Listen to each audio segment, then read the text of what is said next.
Jack Patel and Jill DeWitt. Hi there. Welcome to our weekly call. Today's topic is, wow, this sounds like the podcast. We're going to talk about Luke's live mailer and cover a few other things. We're actually pretty excited about it. Hey, since we're doing the podcast thing, before we get into it, let's take a question from one of our members. Posted by several of our members here that we have being loaded up. So thank you all for loading those up. All right. Our first question is from Amy. Hello.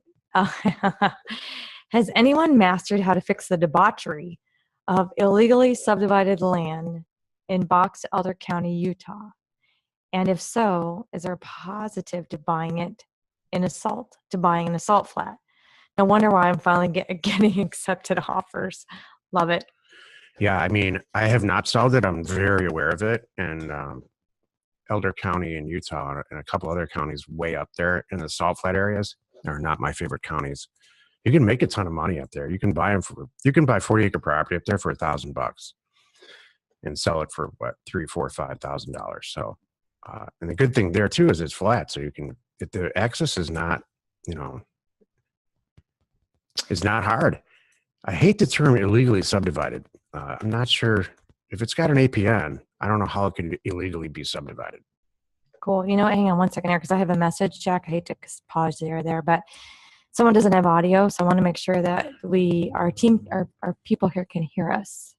Please let us know if you can hear us. So I wasn't sure if it's a Gene thing. Type it into the chat, please. Oh, okay, got it. Thank you. All right. Awesome. Yeah, sorry, Gene. It's just you.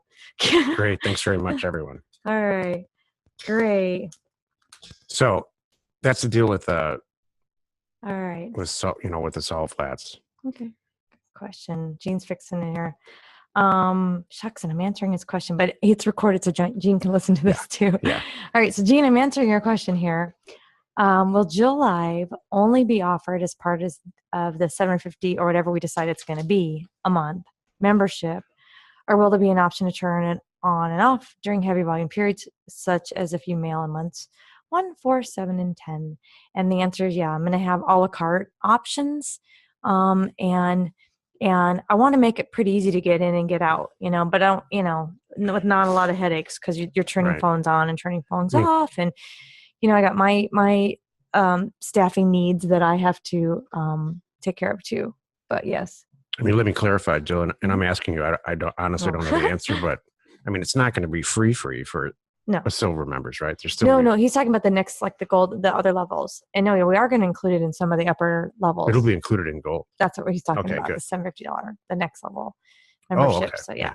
Oh, so maybe I should read the question. You might want to read the question. Let me back up for you, Jack. So what Gene is asking is, it's all right. On these upper levels, I know it's included, but can other people just buy it a la carte? And yes, you can. So good question. All right. Nick asks. Hold on, I want to address this with Mamie because I have a peeve about this. About what? So she says in the chat box, but to my comments about illegal subdivisions, that the Box Elder County reps actually called it illegal. So this brings up a point, and this is a good topic. This is the appropriate venue for me to rant a little bit about this. Yep, go. The county people have a lot of negative stuff to say about some of the product types, the asset classes that we deal with. Mm-hmm. And so Jill's got a canned speeches, I've heard her do it, that set these people straight, and they don't even know they're being set straight because it's Jill. Are you talking the county or the buyers? The counties. Oh, because it happens 2 times. You have county officials that have an opinion, and then they tell them to your customers about their opinion, and it's just not right. So, I know. Yeah. So take it with a grain of salt, totally. Which is appropriate up there in northern Utah. Yeah. Well, and here's an example. We talked about this last week too. Luke was talking about, we've all run into counties that, or some of us, where they say this can't be done. And we look it up and it can be done. They just don't know it, or they don't want to do it. And that's the truth. Right. So, and that doesn't make it right. And it's sad that sometimes we have to educate them. But we do. So can I go on? Yeah. Okay. Yeah.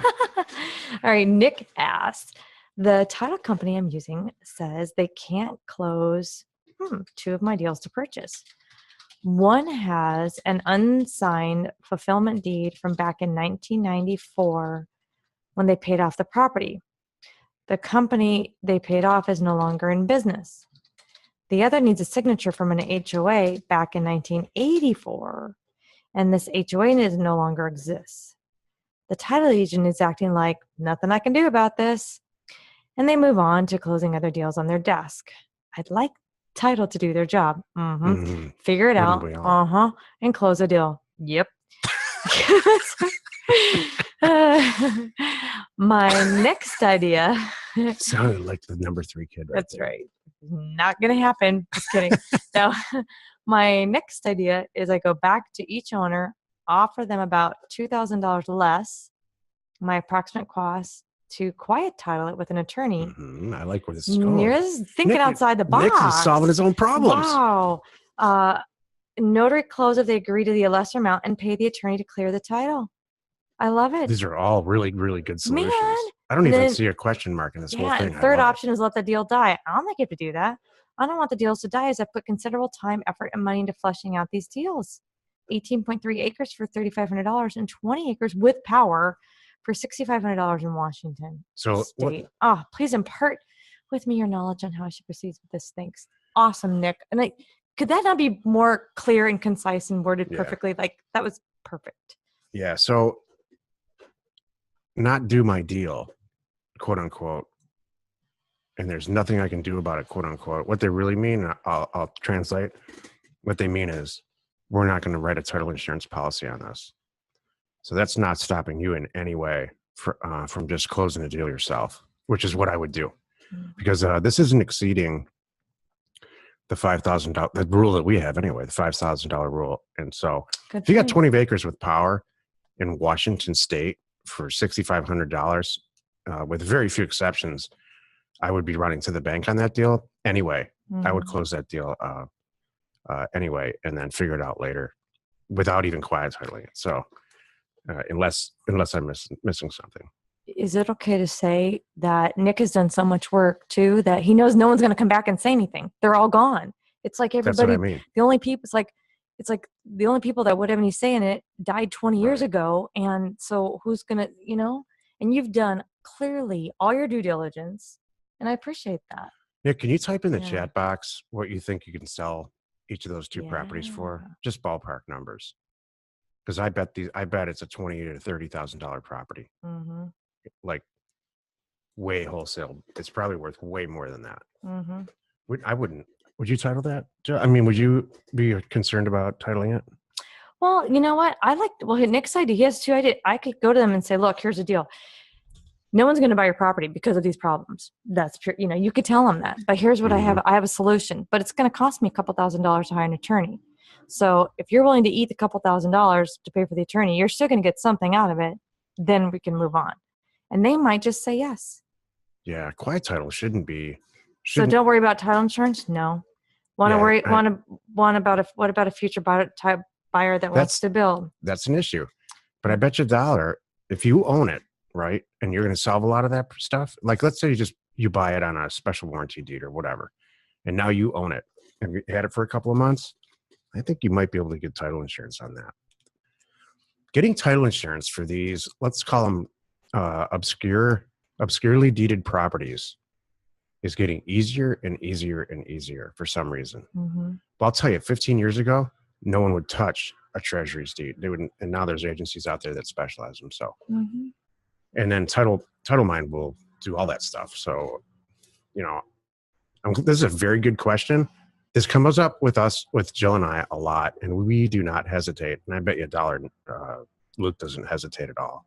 Do you know what? And depending what it depends on too what the buyer intends to do with the property. If they're going to camp on it and that kind of stuff, it's a weekend getaway, and they want to put their RV there or something. I don't know. Don't worry about it until it happens. It's true. Or you can just talk your way in and out of everything like Joe. You're so silly. You're so silly. Okay, good question. One more Nick asked on a more positive note. My first mailer that I thought was a total failure just required more time to get all my sellers responding to my offers. 6 months later, I have sellers contact me back that want to Mhm. sell. Best of all, a wire. Oh, I love this. Yeah. Of $16,106.91 to be At exact. 2:30. What hit my account at 2:30 today, $7,500 net. It's the largest check I received in my life. Future goal, Whoa. make that check look small in Yeah. comparison to deals I haven't fleshed out yet. Thanks, J&J. Oh, that's I think you awesome. should send your English, your Woohoo. high school English teacher a note and tell her from me that your punctuation and grammar is perfect. Yeah. And your typing teacher. Nick, you're hired. He's going to say my wife did it all. I love it. All right. Luke asked, you think posting the deed histories of my properties for sale on my website would be a good thing? Yes. Hold on a moment, though. Too many questions? No. Hold on a moment. Or gain so much more trust than worth it. Let me give you my let me give you my 2 cents in a second. It's like airplanes going over the beach. Yeah. I was thinking it would make it easier for me to talk about the land by referring to it all on my website instead of checking other records. I'm comfortable with the vesting deed, showing it in your name. That is no problem with that. But I think if you sit there and do the past 4 deeds prior to that, that's what I'm saying. You said deed histories. So I think that would you don't want to encourage those discussions. What we do, and there's a dysfunctional but soon to be functional slot for it on LandPen, is we post the title policy, the entire policy as a PDF that you can either scroll through it and look at it or download it. And we ice out the amount of the policy. Exactly. Because it's usually hits the bottom. Exactly. Did you ever notice that if you buy a property for $3,000, they issue a title insurance policy for $30,000? That's what happens with us. Okay. Anyway, I think posting a title policy as a PDF download somewhere in your HTML. Oh, that's brilliant. We do that all the time when we actually post property. If it gets to that point. Yeah, and I'll just say purchase with title insurance. Here it is, and it's so easy, and they like that. Yeah. And I always put it. I mean, I make a big deal out about that too. We put it in the title, and that's a good way to circumvent some of the counties where it takes a year to actually see who owns it. That's true. That's a good point. Yeah, here it is. It's in my name. That's why I think Luke's onto the right deal there, where he's got a booking page. Luke, yeah, just post that most recent property that you own it with the booking page of the county. I think that's going to get you somewhere. Yep. Cool. Brandon asks, I tried to pull the foreclosure list for houses on RealQuest, and it says I didn't have access. No. Are there limits to what we can and can't do on our RealQuest accounts? Nope. Thanks. No. So RealQuest Pro, you have RealQuest Pro. You have the top.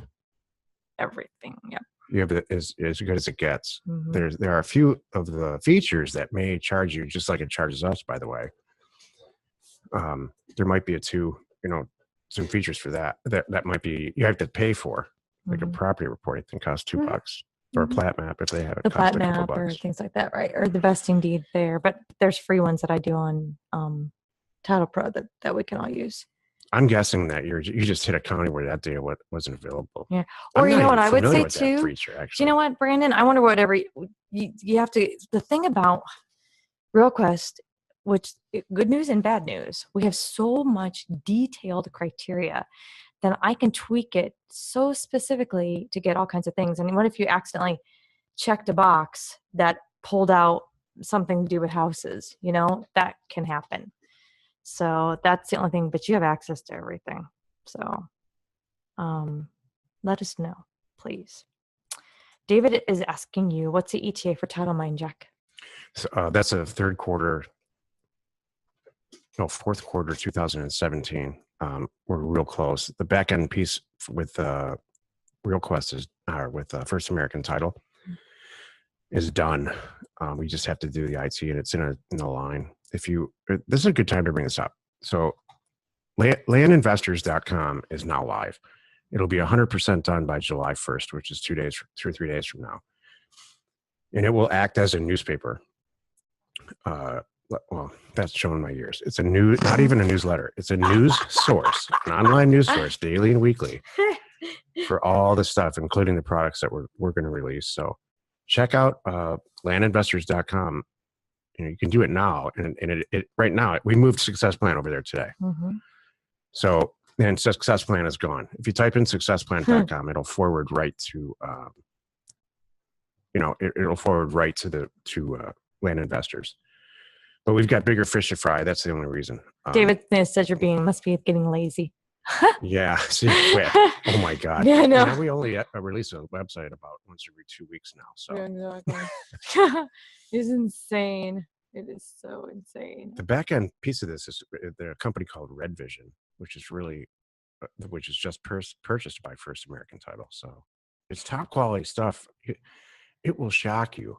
You know how much a title policy costs First American from a title plant and from Red Vision? Like $70. Yeah.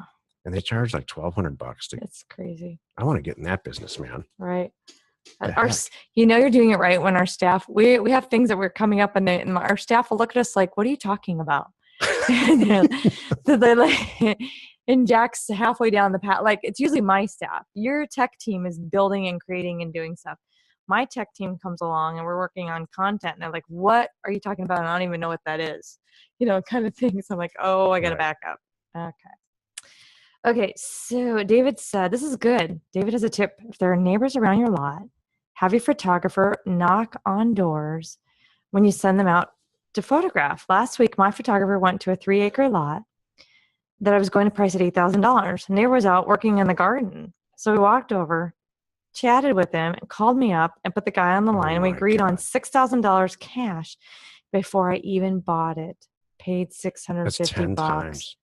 What? Talk about crazy. 1,000%. Awesome. Wow. He's out gardening.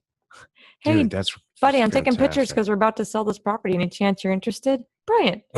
Seriously. Did you pay the photographer a commission? Yeah. Uh-oh. Does a photographer know? That's funny. Because he illegally represented you in the transaction.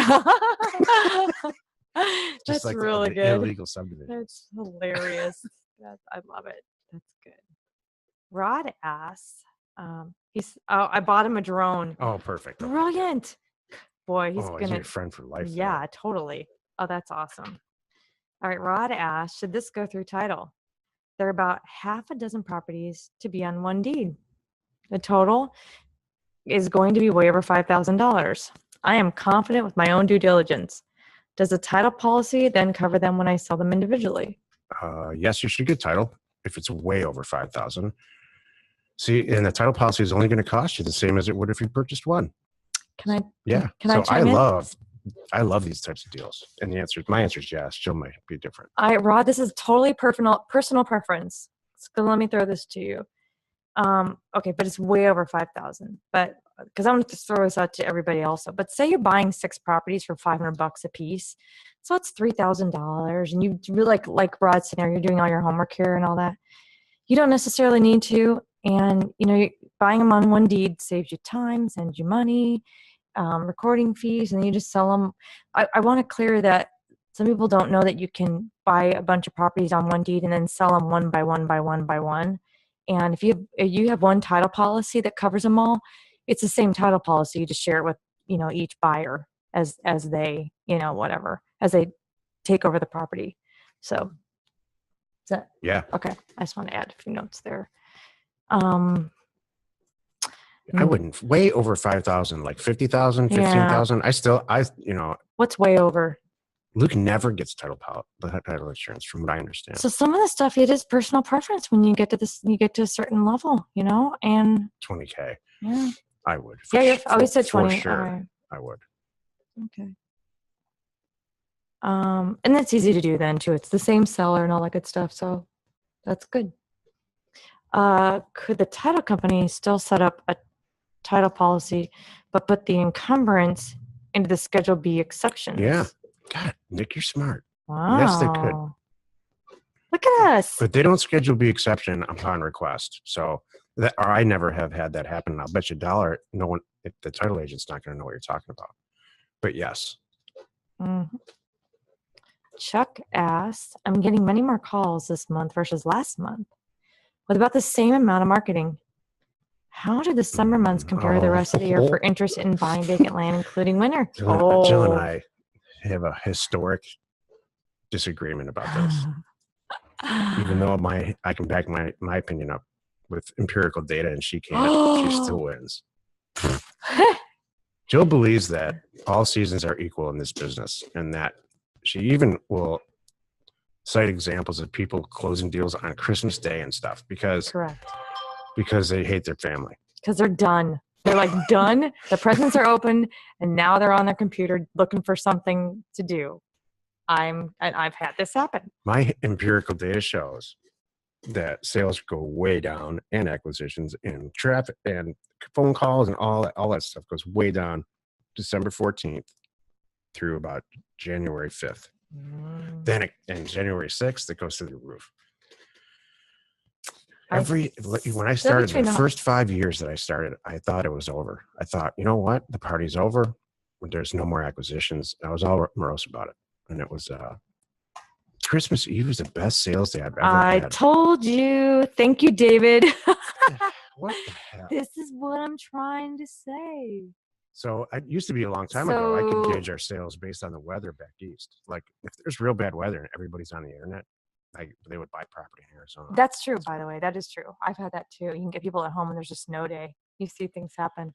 So I think the deal is just Luke Smith the whole thing and just, go 100 miles an hour every single day. Yeah. You know what, you're here again, like David's approving, you got to be around, be available, make sure your property's there, and because it might be Christmas Eve and everybody's checking out. So there you go. Thank you, David. Sorry, Jack. I didn't mean to blow your theory out of the water there. It's okay. All right. Do you want to, what else do we have? Oh, welcome, Nick.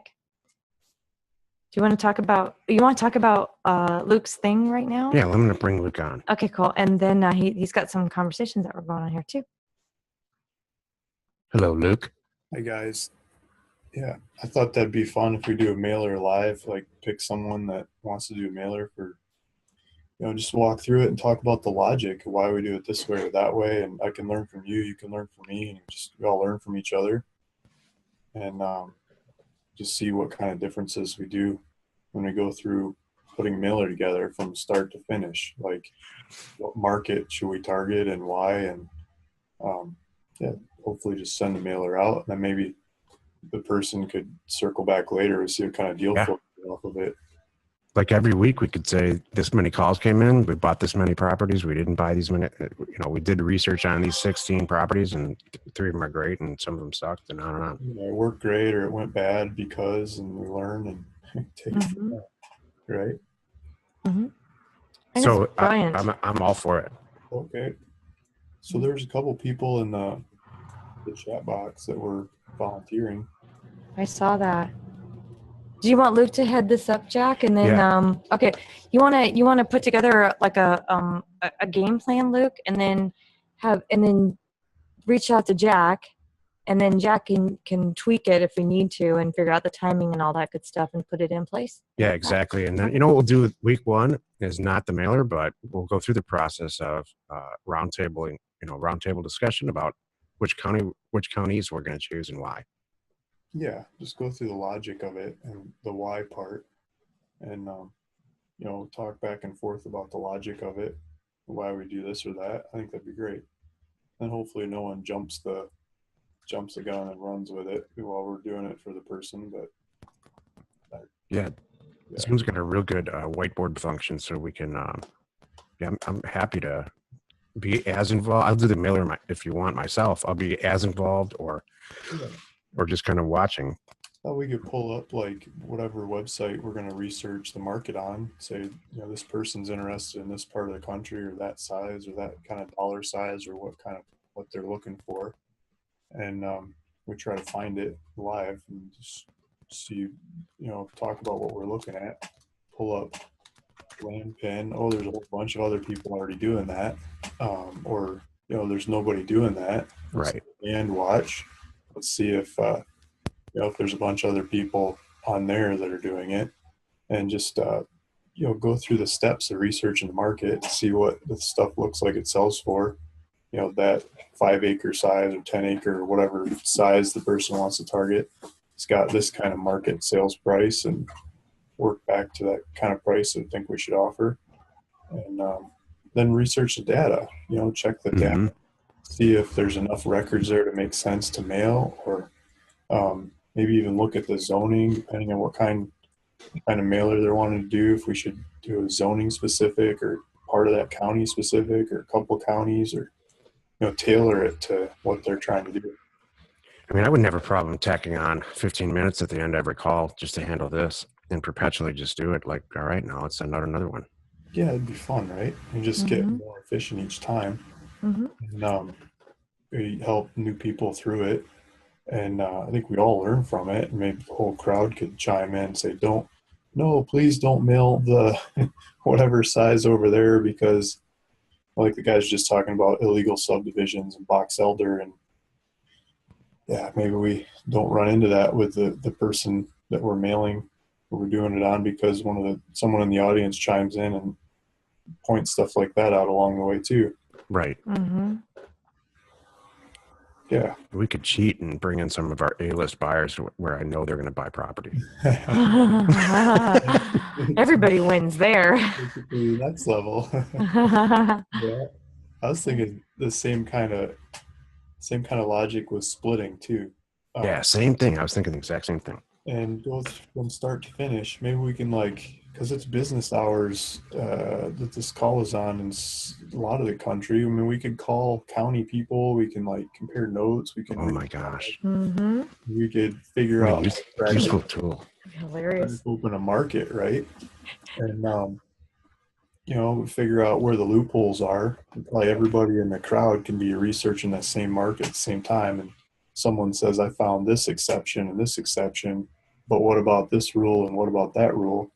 And we get that matrix together as a group on how to bust that county wide open, and mail it.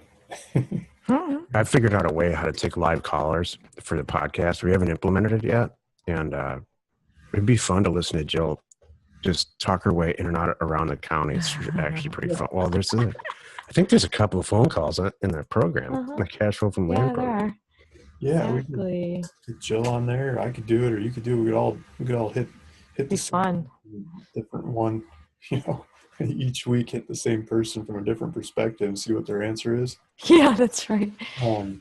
If you don't subdivide my property, I'm going to come down there with a baseball bat. No. That's how I would do it. And nothing gets done that way. I'd say, hi, Betty. Did you get the cookies? I'm glad. I'd probably refer to the laws. Right. I was up all night reading the laws on this, and it appears like. Totally. I love the idea, Luke. And if you want to put just a summary together, hey, and if anybody listening wants to get involved in some way, contact Luke. God, this is nice. I don't have to do bunch of work. Yeah. Luke, pretty soon it's going to be Luke at landinvestors.com. Pretty soon it might be. You want to give your email address out, Luke? Sure. I'll put it in the chat here. Oh, okay, cool. Thank you. You just cut and paste. Awesome, bud. If you want to stay on and I'm going to start. This would be cool. I'll answer some more questions and the three of us will jump in. Our numbers are a lot better every time you're on, by the way, Luke. Oh. Wait, we're going to start doing this more often. And if anybody else, we want to make, you've done several transactions and, you're on your way a bit. You want to also, join in and be a co-host with us on a call some week. Send Luke a message. Just at Luke at Land Investors. Just kidding. No, actually send Luke at ruralvacantland.com. But no, that's not for the panelists though. For the panelists, you can send Jack or I a message. Yeah. At Jill or Jack at. Yeah, if you want to be on this call for 10 or 15 minutes, that'd be, and answer questions with us or yell at us or whatever. That'd be great. That's great. Same thing with the podcast. We did a podcast with a member today. It ended up being a podcast. It was a day-to-day review with Eric. He's on the call. Hi, Eric. Eric Coe, and it ended up being, I think really, really beneficial. It was fun. It'll air next week, probably. Awesome.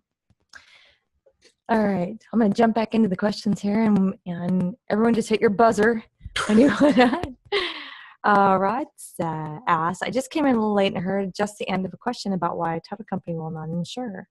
The deal I'm speaking of has several judgment deeds and as a Yikes. result of a foreclosure. Yeah. They were from tax liens that my seller foreclosed on. Oh, okay. That's not bad then. Okay. It's way better than like a mortgage lien. I guess in the eyes of the law, it's the same. That This is not bad. This is fine. okay. They sound severe, don't they? Judgment deeds and tax liens. It's not. It's good stuff. Mm-hmm. It's a very natural process, and it's very predictable and statutory. You just follow a bunch of rules and statutes to get property in your name for less than what's owed on the back taxes sometimes. Jill fell asleep just there. Mm-hmm. Yeah. Got it. David's thinking, let's do some research on higher end properties. I think that's brilliant. Juan asks, I sent out my first mailer of 1,500 units a week and a half ago, and I have received 4 responses so far. One was from a seller that wanted a higher price, and the other 3 from people that were pretty upset. I got called every insult out there. LOL. I wonder if you guys have any tips on how to turn these types of calls into sellers. Oh, yeah. This is made for you, Joe. Yeah. Also, do you guys have a metric based on the percentage of hate responses you get that prompts you to question your offer pricing and then go back to the drawing board? Thanks for the help. Well, one thing I had to say is, remember, if you were on the call earlier, Juan, but one of our members said it took, how many weeks or months for juice to come back for a mailer, and now it's great. And you never know sometimes. Well, we just talked to Eric today on a call. He's getting calls from a year ago. Mm-hmm. We're getting calls from 10 years ago, 10, 15 years ago. Exactly. I mean, every week we buy property from an 8 to 10-year-old call. Yep. Cool. So wait a second. All right. I've been thinking this. I'm sorry. Did I interrupt you? Are you done? Go ahead. I'll still answer the other part in a minute here.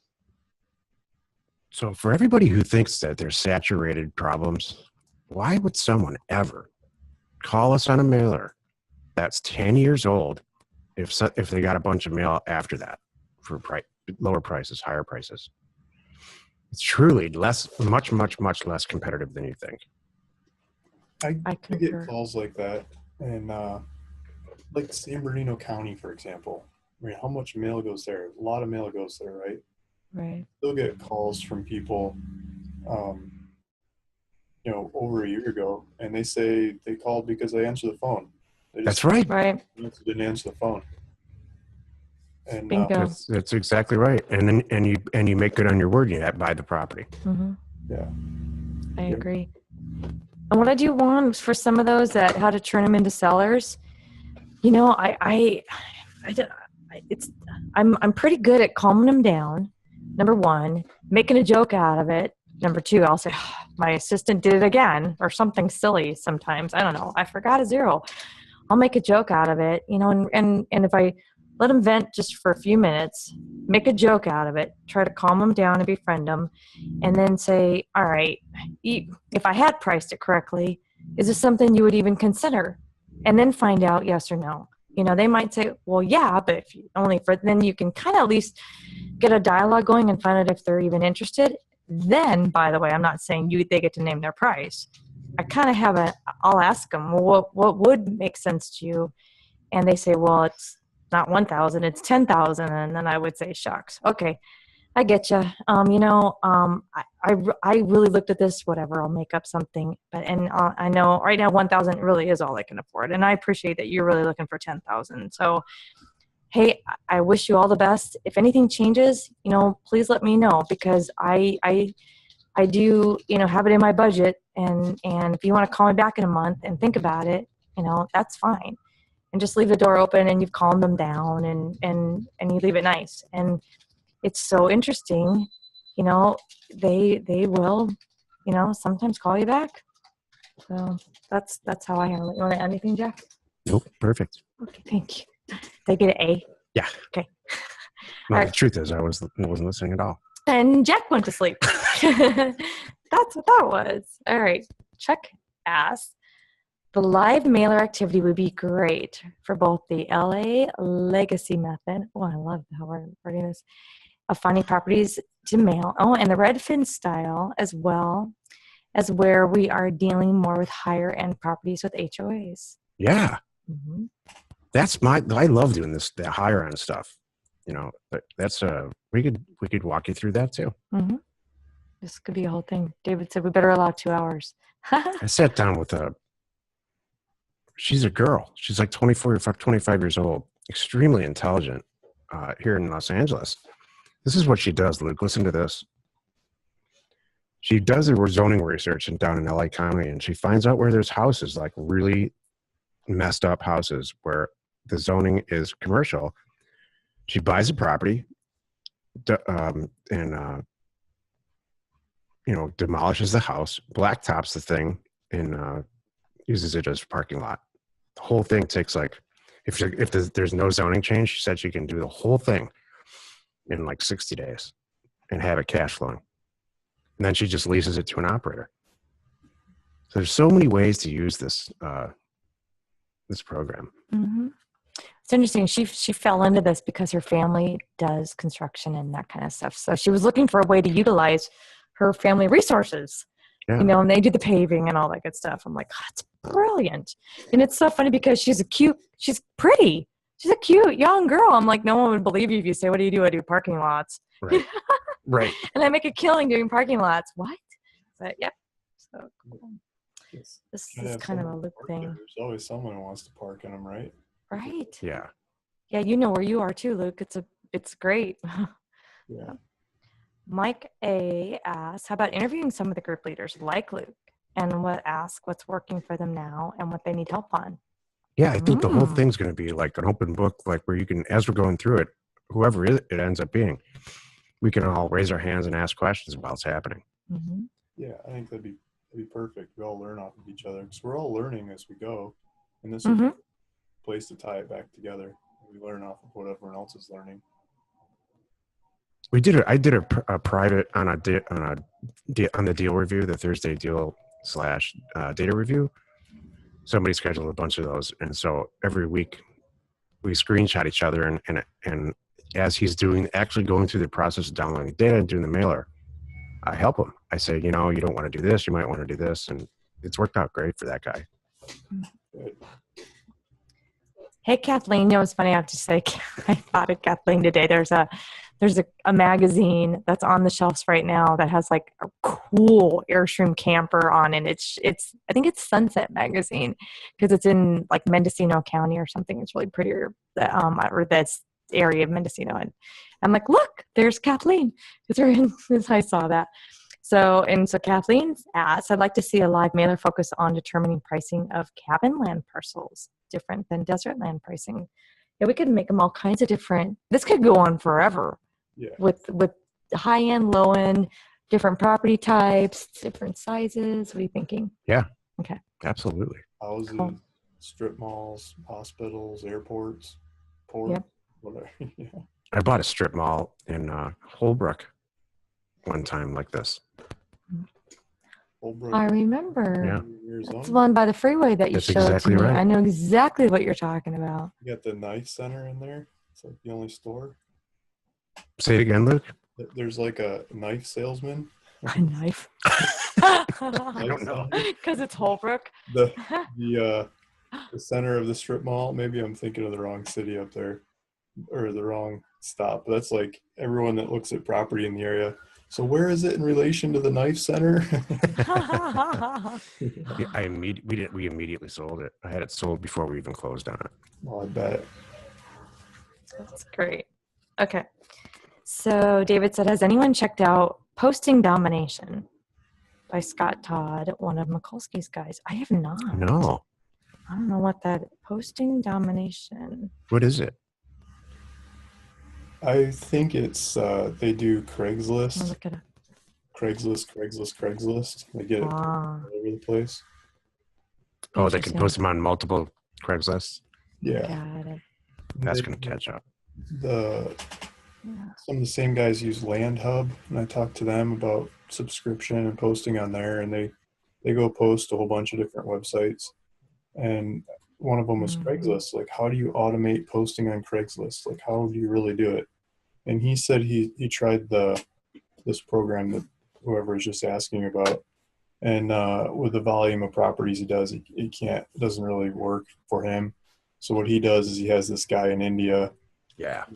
posts on Craigslist all over the place, and that's all he does. Just like the fastest mouse clicker in the world style guy. And he uses a bunch of different proxies and phone numbers. That's the way to do it. All the time, and you got to change their email and phone number. Keep changing that stuff and changing you just change all the variables in there, and just blast it all over Craigslist. So just brute force manpower is the only way he's getting them onto Craigslist. And I said, okay, I want to post a couple hundred properties, and you go put them on Craigslist for me. He's like, you can't do it. So it's too much for him. Yeah. Yeah, David did say, it's an automated way to blast Craigslist. And there's a Facebook module, too. We have that. We have Facebook, Instagram, Twitter. I can't remember where else we have, but we have more off of our... Yeah. So Off the Landpin. Exactly. For free. All right, Brian. All right, Farron. So here we go. Farron asked, I have a no can do on a splitting call to a county. I got a no can do on a splitting call to a county. Yeah. So I call the local surveyor, and he reports that yes, we can subdivide. Good. Don't give up. Thank you for not stopping there. I'm inclined to believe the local surveyor. Yeah. I am also, and I'm thinking of using him to write the legal descriptions as well. Thoughts? Yeah. Here's my thought. You hire him as a consultant to subdivide your property, or maybe make him a partner. You know, and here's why, because at some point, people are going to want to go look at it, right? If it's a big subdivision and you're going to be selling a bunch of lots for years, you need a local guy that can you need boots on the ground to field a lot of this stuff. Brilliant. Yeah. Brilliant. And that's how he gets paid. He gets a percentage. Yeah, the first guy you sell land to works for that too. I've enlisted people for that. Like, you sell them one of the lots, and you say, okay, but you gotta help me figure out who the neighbors are going to be. So when they come, you got to show them and tell them how to get there, directions and pictures. And I've gotten that out of them. Some of them will build the roads too, get the right guy. Right. Okay, I'll give you a deal on that first lot, but you got to build a road to the other lots.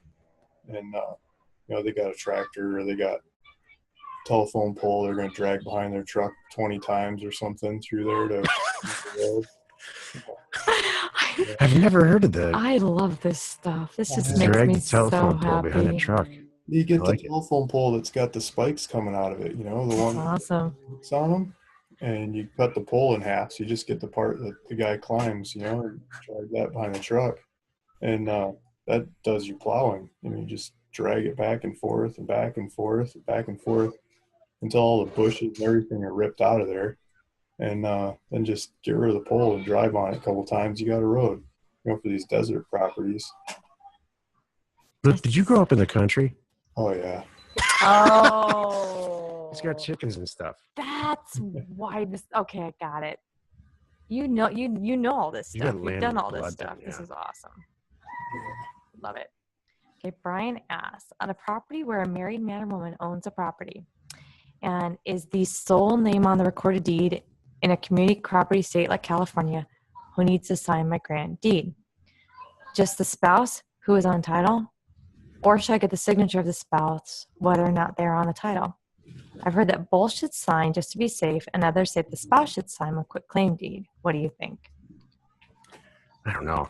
I mean, I honestly don't know the answer to this question. I would call I would too. The recorder, but my gut tells me that the spouse does not have to be involved. That's my thoughts too. Not to get it recorded, and the assessor is going to be okay with it and everything. But if you run it through title later, the title company asks you to go get a, affidavit of uninsured deed that basically says the person is not married or wasn't married at the time they bought it or while they owned it and all that stuff. Right. Then you try to collect it from them, and then you got to start over. Mm-hmm. So then you got to go get the spouse's signature, whether it's their ex-wife or their ex-husband or, someone they're still talking to. Right. Yeah. So if it's someone they're not talking to anymore, you just keep it hush hush, and hopefully you sell it to somebody that's cool with that. Mm-hmm. You got to price that in, because it comes back later when if they try to run it through title. Right. come back on you. In community property state, you want to get both to be on the best footing. You want to get both people to sign it, and so you can put the other person's signature on there and put spouse and as their title when they sign it. They don't have to be named in the deed, but the ones that I've been into, you just have them sign it and put spouse on there. Right. Or that covers it. So at least they're aware of it. Right. You could do the affidavit too then, Mhm. right? It's on your deal. I've tried to collect affidavits ahead of time, but the affidavits are specific to the party in the transaction. Like if you get a blank affidavit with an old date on it, and then you fill in the people's names later, I couldn't get that to fly. But I've tried to do it. If I know it's going through First American or Old Republic or whatever, they got specific affidavits. If you get everyone to like sign it without a date, that's good. and then date it later. Mm. And some of them want notarized affidavits, some of them don't. So that can be a problem there too. Basically, you got to go back later and get the affidavit, and you got to be ready for that affidavit. Mm-hmm. Mm-hmm. And that's the stuff that's asked on the affidavit. Are they married? Because it's just the one person's name on there. And the community property states the title companies ask if the person was married or not, or any time in between, or Right. Yeah. That's really, really actually good advice. Thank you. Thanks. The other Chuck? way you can do it is just get a quitclaim deed. You don't even have to get it recorded. Just stick it in your drawer from the ex-wife or the other person on there. Just get a quitclaim deed, have them sign it at the same time if they're willing and able, and just keep it on the side or record it. And if a problem comes out, you just whip that thing out. Oh yeah, I kept this for a rainy day. There you go. Excellent. I love that. Chuck asked, Rod's following up. I think I buy and sell through a Wisconsin LLC. I'm gonna get, okay, that's another one. I'll get back to that. Okay, so Chuck asked, any advice on how to advertise a no legal access 40-acre property, but has a well and power a quarter mile away? I was thinking diamond in the rough for a steal or something like that. I like it. I want to. Luke's done these. So what would you call it, Luke? Yeah, I definitely advertise the well. I mean, I'm always talking about the desert properties. The well is like a gold mine, but Right. It's Wisconsin or something. It's not that big a deal. Just advertise it. And I see some of them that are advertised out there. It says no legal access, like in the title. And you say it's on sale because there's no access. Really cheap. You're looking for somebody that's creative to go figure it out. And I'll help you. I got data. I'll tell you who the neighbors are, and you can even post on there who the neighbors are.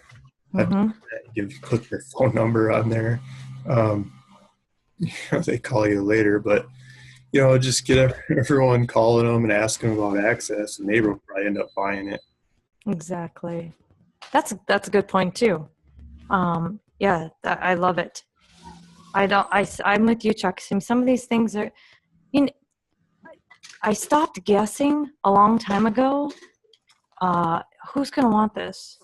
And decided like what you're doing. Yeah. Spell it out, because the right person is going to come along. Believe it or not, I'm sure there are people out there that want to know that no one's going to sneak up on them, and they can say, yeah, because I could see people sitting around a bar saying, you know what, there's no legal access to my property. How cool am I? It's an attribute to some people for sure. I would not put it in the title. Right. And I wouldn't even put it in the body. I would say, please check regarding access. And if somebody asked you, I wouldn't lie, but I don't think I would say, right, we checked it out and there's no legal access to this property. Yeah, I don't do that either, but I see ads like that out there. Maybe the ads are still out there because it doesn't work. I don't know. But or maybe they're by realtors who feel like because if someone struck the fear of God in them about getting sued. Right.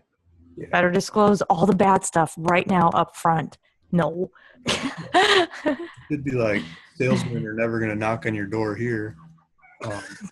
Yeah. Oh, there you go. Ex-wife can't get to you here. Yeah. Like, no solicitors. Solicitor. That's good. All right, Farron asks, I heard a Seth Williams interview with one of his customers that has a great success having a local smack, a local smack for sale sign by owner on his new properties. Anyone ever done that? Seems cheap enough. I have, and it led to absolutely nothing. Depends on how much traffic goes down that road. But it's the same thing as the photographer talking to the neighbor. So, it could work. Mhm. Have you ever done that, Luke? No, I mean, Okay. I have a problem with the pictures because, like, send a dude out to go get pictures, and the stupid land's sold by the time he gets me the pictures. I still gotta pay him. Like, Oh, Jai, darn. yeah, it's just What do you pay him, like $50? yeah, I left $50. I just got one guy. I got this 160-acre property in New Mexico that no one will even go look at, and so I sold a property to a guy in Arizona, and he's from Georgia. So I'm like, well, which route you taking back to Georgia to get your stuff? He says he's taking the 40. Like, I got a property for you. It's just north of the 40. I'll give you an extra $100 if you stop by there and figure out the access and get pictures and everything. The guy was so happy. He's like, oh, anything I can do. He's so happy that he got this property. Awesome. He was ready to do it for nothing. Like, I'll just give you $100 anyway. Just go over there. And, it's got like a canal putting water into the property, and just give me a picture of that. I'm sure it'll sell. That's awesome. There you go. Yeah. So it's just who you get, I guess. I mean, hopefully he talks to neighbors like the other guy on here and it just sells to the neighbor. That'd be even better. Mm-hmm. But I'd probably do that 100 properties. I wouldn't get anything. And then one of them goes through just sweet, like the neighbor buying it, like we were just talking about. You never know. Mm-hmm. I just thought of something funny I would use. I have this vision of people calling Luke, like buyers calling Luke and with the chickens in the background, Luke can say like, I'm right here. The ranch is gorgeous. You know what I mean? You could use that. Then I just start talking about chickens. Yeah, you got to get your property set up, chickens, start producing eggs, get off the grid, stop buying it from the grocery store. Yeah. Some solar panels up. Yeah. Get that whole sales pitch going. Mm-hmm. Totally. So Rod asks, I used to buy and sell through a Wyoming LLC. I live in California, a community property state. My wife does not sign anything. Does sign Nothing. anything? I see no problem with this in any way. Problems there? Yeah. As a former accountant, I see everything positive and nothing negative about any of this. Yeah, because you are a manager of the LLC, I'm assuming, and so you're signing as like managing member or something. Your wife doesn't have anything to do with it. She owns part of your interest in the LLC by default. Well, don't get me started on that. Yeah, but depends. Oh no, here comes I wrote some text story. You run it through title and everything. They still don't ask for your wife to sign it because it's an LLC. It's not right. Mm-hmm. Do you know what's funny? That never even. That's so interesting. That I have yet to have that come up where when I'm buying and selling, that's all we use in the name of an LLC. I've never had anybody say, "But are you married?" Isn't that funny? It's not even that I say I'm not. They just know I'm the managing member of this particular LLC, and that's it. Yeah, I mean, the source of Rod's question here is probably rooted in the silly deed question we had a couple of minutes ago about the wife, right. John Smith, comma, a married man. Right. What the heck? I know. So I hear you. So no, Rod, you're doing it right. Yep. You're solving that problem inadvertently, by the way. Mm-hmm. That other, the other caller, the other question. Yep. This is good. Michael says, Luke, are you worried about being labeled a dealer from the IRS? That's a good question. I mean, I don't really here's my understanding. Go ahead, Luke. I don't want to get too deep into the tax side of this business. I mean, I'm not an accountant. I'm always trying to cover my bases on the legal side, and I'm not comfortable answering a lot of tax questions. I don't know well enough to say, and I want other people making decisions off of what I say. Okay. Mm-hmm. Okay. David said, I had a photographer take the wrong property on an I-60 in New Mexico. I'll take pictures of the wrong property off the thing. That can happen. I guess if hopefully they have GPS nowadays. Yeah. It should be It's silly, on your phone. silly easy. And that's the only thing that's funny when you alert people. They don't know that they can put the numbers in their phone, just like they can put in An address. 123 Main Street. Yeah. I'm like, see that number right there? Copy that in your Google Drive or your Google Maps and watch what happens. And they're like, oh, so super cool. David said, but it's still stole to the neighbor and I made $10,000. Oh, there we go. You know what? I'm just starting to think back about all the mistakes we've made like this. Like we inadvertently sold property 3 times because there's this glitch in the database. And we've made so many mistakes, and every single one of them, without exception, got solved because I would either get on the phone with the person personally and say, look, man, we made an honest mistake here.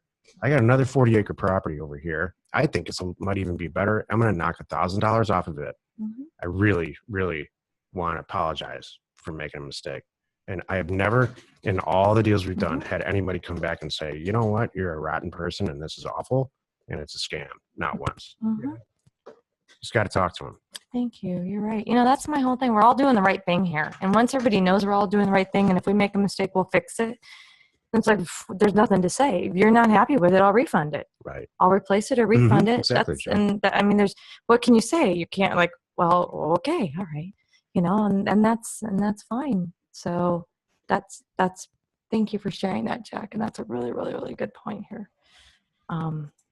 Did you want to add to that, Luke? I think he's right on. I got a mistake brewing. I just found out about today, and I gotta man up and call the person. Yeah. You can do corrective deeds too. So don't worry about errors and deeds that don't get caught. Sometimes it calls 2 to 5 years later and say, please issue a corrective deed on this. Yeah. It's, you got the APN number 1 digit wrong.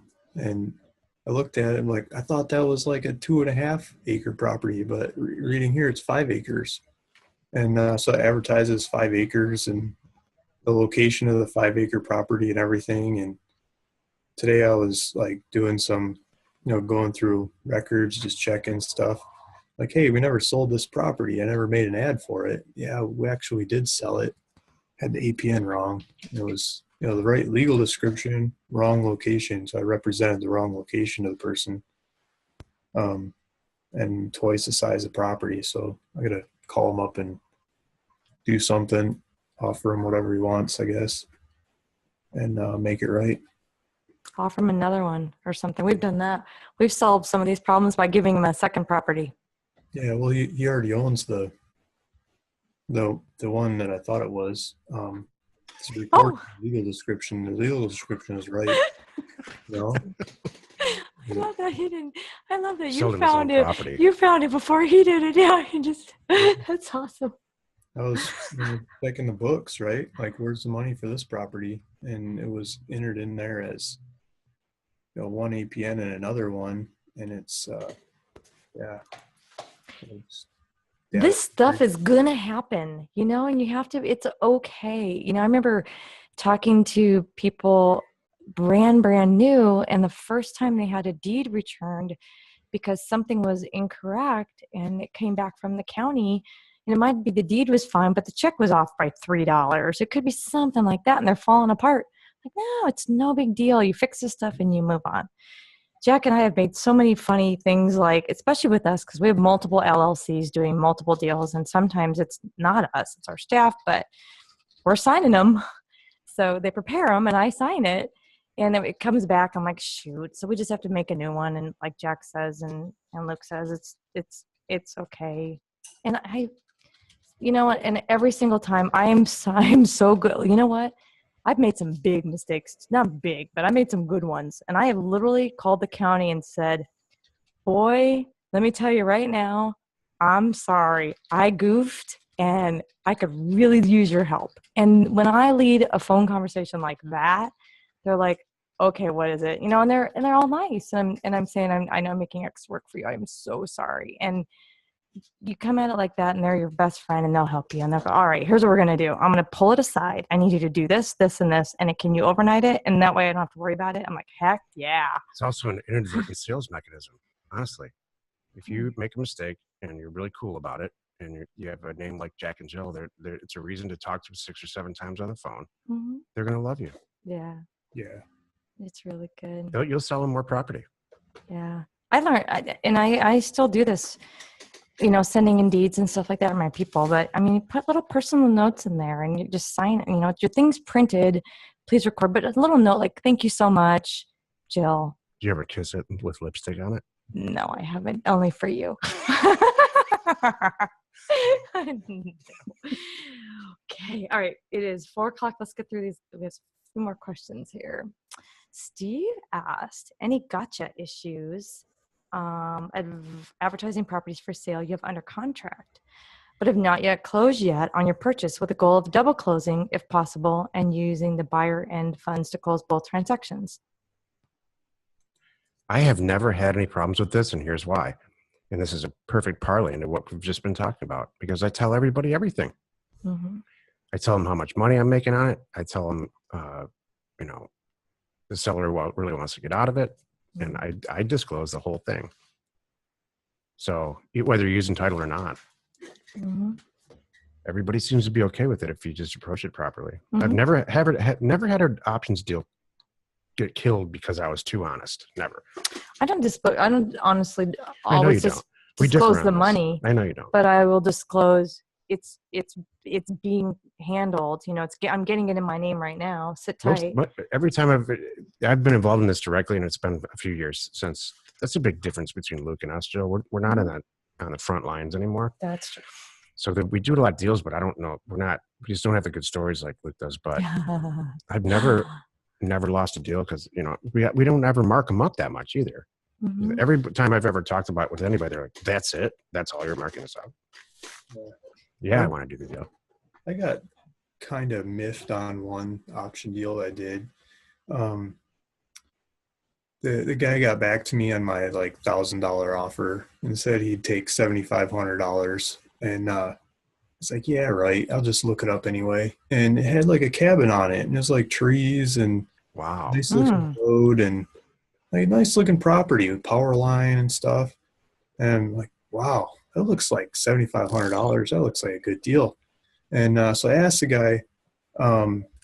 It was through the mail. He didn't send me his phone number or anything, so I wrote him a letter back, and I asked him if I could do an agreement with him to buy the thing at $7,500 if I could find someone to buy it from me. I didn't say option, just said agreement. And the guy wrote back, and he wrote up the option agreement for me.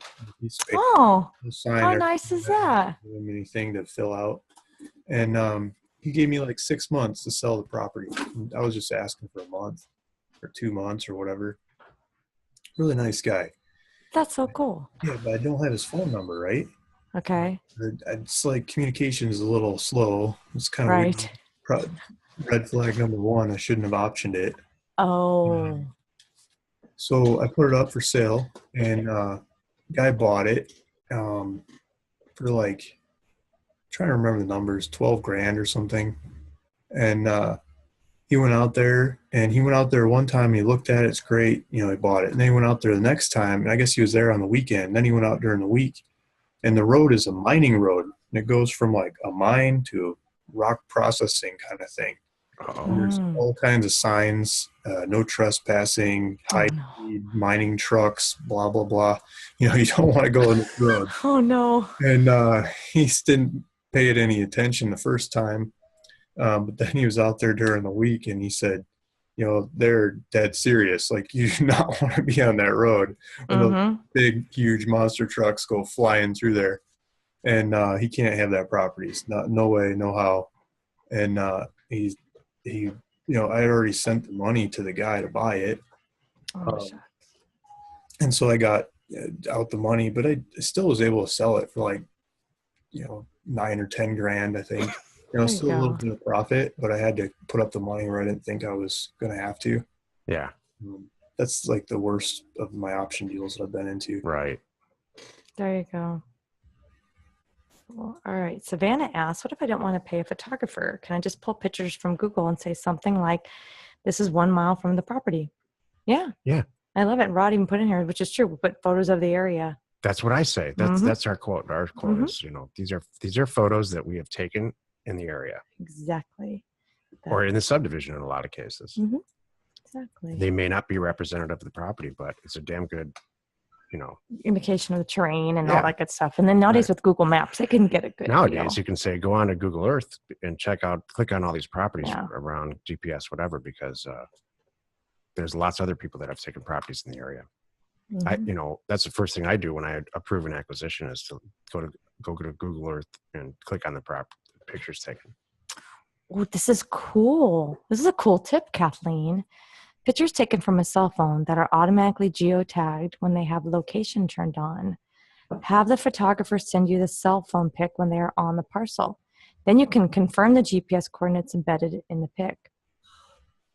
When did Kathleen Holy moly! Tech savvy. Wow. Nice voice work. Cool. That's very cool. Good tip. Brandon asks, if you had a good amount of capital, let's say $100,000, could you even buy that much in land? Oh, you're in the right area here, Brandon. Hang on. My thinking is right? You're buying. Oh, this is good. My thinking is if you're buying properties for $500 to $1,000, that's 100 to 200 properties. How could you keep up with that and buy that much land in a short amount of time? Or my other thought is, if you had that much capital, go after bigger deals. Bigger deals. Bingo. Buy $10,000 properties, buy $20,000 properties, $50,000 properties, and sell them for 100 or 80. Or portfolios of properties. Like I'm working on a deal right now. It's like 450 properties. So this guy, it's a collector guy, wants to sell, and I mean, it's a lot of money to buy the portfolio, but I think I could sell the pieces. That's a different way of buying $500 properties or $1,000 properties. Here's what happens in reality, Brandon. This is what happened to me. Like I say in the ebook, I bought and sold a couple of properties, namely a 80-acre property with my first deal in Arizona, and I realized it worked. So I allocated $80,000 in a bank account. Back me up on this, Luke, because I'm sure you did some version of this. So I didn't ever set out to put that $80,000 and make it 160 or anything, all right? I was way less educated than everybody here on this call is. And what ended up happening is I bought a subdivision near the Grand Canyon, and I'm buying and selling and buying and selling and buying and selling. And about 6 months later or 8 months later, I look at my bank account and it's just $500,000 in it. I turned that $80,000 into $500,000. I have never since then put another dollar into these companies, these land companies. We've generated like $23 million now in equity. So it takes a life on of its own. It's a lot easier when it's your money because there's no accountability. But I mean, and did some version of that happen to you, Luke? Yeah, I use a couple different accounts, right? But the total of the accounts, I look at the total of the cash that's sitting in the accounts that I could use for acquisitions. And it fluctuates. And I keep looking at it and like, oh man, I got to go buy a whole bunch more land. And because you have too much money. Yeah, I do. Yeah, I buy some more land. And then I look at it again. I'm like, what the heck happened? The money's still there. Stuff's selling at the same time, and then it's not all the same account. Like different accounts go down and up and down and stuff. But like the net of the accounts, the money just keeps being there, kind of growing slowly over time. Even though I keep buying, I just keep buying. My portfolio land keeps getting bigger and bigger, and the cash balance kind of stays there. It grows because I keep buying and selling, paying less to buy than sell, and that's just how it works. Not on purpose. It just kind of keeps happening. I had a data deal review call recently with the guy who I've had several calls with him over the last year. And he did a different version of the same thing. He bought one property and sold it for $40,000 more, like I talk about in the ebook, and he put his money away. He put the original investment back.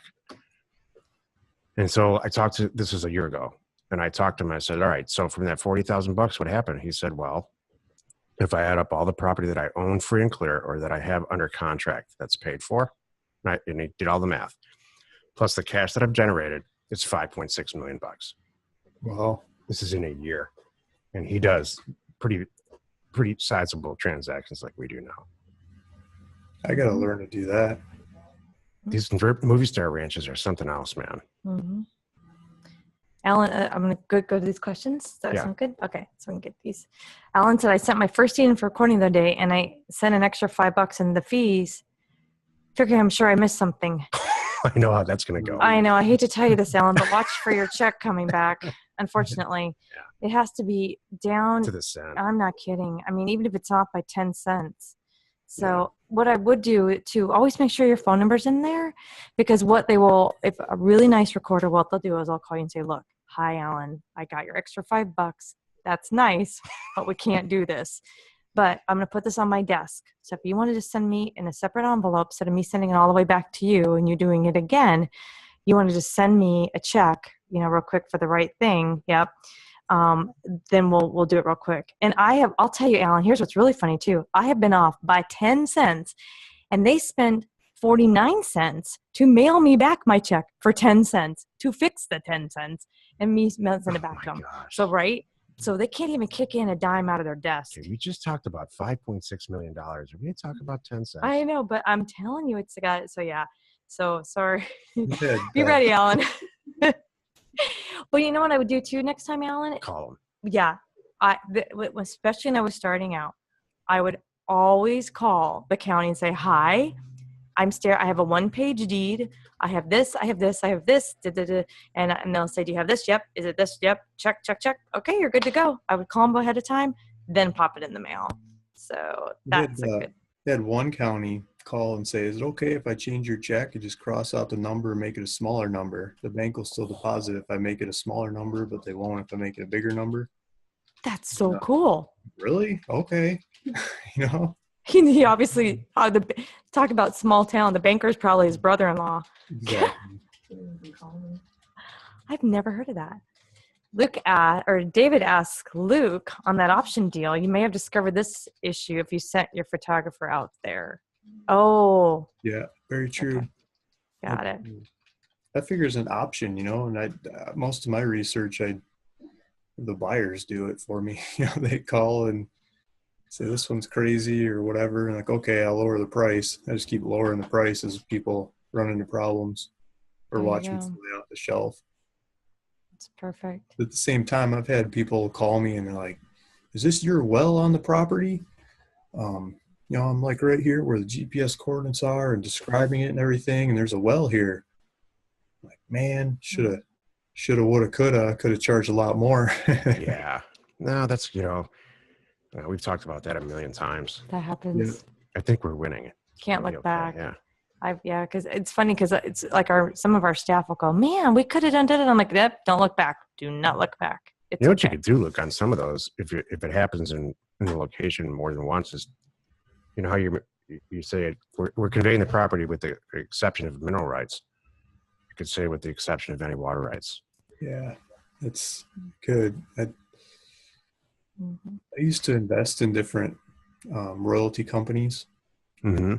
The best of them were literally just a law office, like trying to track those things and keep track of them. And they would buy royalties, mineral rights, water rights, like Pico or some of those water rights companies, same thing.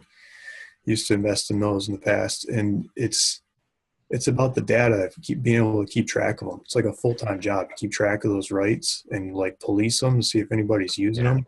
And then the contract or the law side of actually enforcing your old, old contracts to get the money out of them.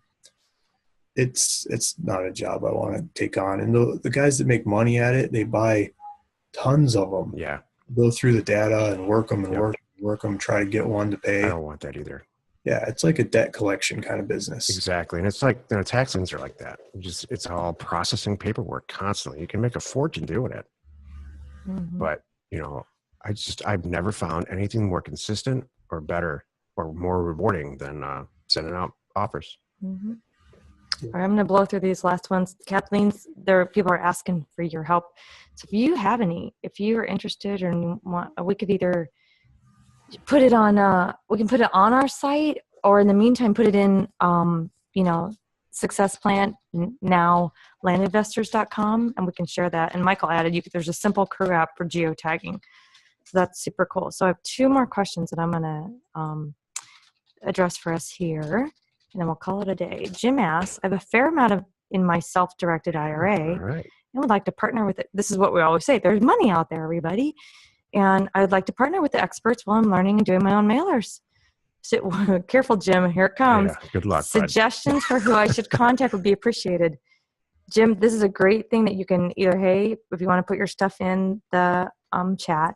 I would also encourage you to put it in the deal board, because that's where a lot of communication of that sort goes on. This is what landtank.com will solve. And this is a fourth quarter 2017.com to be released also. Guys like Jim say they have, I don't know, whatever, 50, 80, 100, $500,000 to spend, and they get it. They get the land thing, and they've bought into it. And then we'll have a submission process for these properties. So it's essentially like Jim is one of the guys on people on Shark Tank, and the people who have the property are the contestants, And he says, "Yeah, I will do that deal. That $4,000 acre for property in Wyoming, I will do it. But you have to sell it for $8,000, and that's it. And that's how deals get done. So that's how we match money with deals. I'm really looking forward actually to that website. Cool. It's going to be a blast. Okay, I'm going to wrap it up on this one. Chuck's question: how much do you guys pay for an option consideration? Money to the seller. I just paid the seller $100, and I think it was too much based on the seller's comments. We paid $50. I often don't Jill pay tries any. to get paid zero, but I do think legally, and I'm not a lawyer, but I do think legal, when consideration changes hands, then you have an arguably an enforceable agreement. It has to be some consideration to change hands. If they just say, "Oh yeah, I'll do it," that's what I go for. And what do you do, Luke? Do you pay? Yeah. No, I've never paid. Thank you. Does it have money? Like, I'm doing a bunch of advertising that I'm paying for, like exactly. time and sweat and actual money of their stuff. It's a different kind of payment. Yeah. Our current policy is when we do options is to not pay. Yeah. And if it doesn't sell, it doesn't sell. No, I did my best, and everybody's cool. And I always, and then, yeah, I think that's cool. It's a good question, though. Thank you, Chuck. One more. Oh, he snuck it right in. David. Okay, good. David says, I don't even use an option agreement. I just ask for 90 days to close. Sometimes I usually ask for 6 months. That's cool. Yeah, it's a good All way right. to do it. Okay. Can I avoid $1,200 cost for title insurance with escrow of First American? How can I avoid? You can't. Yeah. If you have to shop around, find a little mom and pop shop in the local area, and hopefully talk to the owner and just really beat them down on the price. That's the only way. You can't. I'm getting reports back everywhere on First American. They just don't negotiate anymore. I just signed one up through First American, like a broker office uses First American. Little town, like, see a picture of this shop. It just looks like a bail bonds place. Just nothing there. And they quoted me $777, like down to the penny, like real minutiae of everything. I was great. I can even get a quote up front. This is my kind of place. And I asked for investor discount, and they gave me another 30% off. Wow. I didn't calculate what that is, like what 30% off of 777 is, but that's a lot less than the 1,200. It's $200. Yep, that's fantastic. That's how it should be. Escrow should cost between $200 to $500, depending on the deal, I think. This is a Pioneer title. Oh, it's okay. It's not First American. No, but they use First American. Everybody does. $100,000, they're using First American. Everything over $100,000, they're doing Old Republic. Oh, okay. That was their logic. Jill's kicking me under the desk. Thanks, everyone. We will be here at the exact same time next week. Thanks. Happy acquisitions. Yep. Have a good week, everyone. Thank you, Luke. Thanks, guys. Yeah, thanks, Luke.